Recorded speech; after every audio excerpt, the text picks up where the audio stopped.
ருரு பைரவ தியானம்.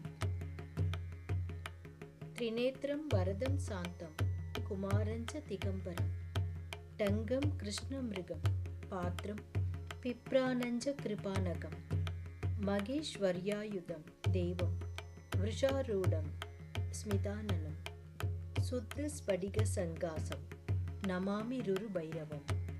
3 கண்களையுடையவரும் வேண்டிய வரங்களை வேண்டியவாறே தந்தருள்பவரும் கருணை மிகுந்த தோற்றத்தை கொண்டிருப்பவரும் இளம்பருவ திகம்பர வடிவத்தினரும் தங்கம், மான், பானபாத்திரம், கத்தி ஆகியவற்றை வைத்திருப்பவரும் மகேஸ்வரி என்ற சக்தியுடன் கூடியிருப்பவரும் காளை வாகனத்தின் மீது வீற்றிருப்பவரும் புன்முறுவல் தவழும் முகத்தினரும் நிர்மலமான தூய ஸ்படிகத்தை போன்ற வெண்ணிற திருமேனியுடையவருமான ருரு பைரவ மூர்த்தியை வணங்குகிறேன்.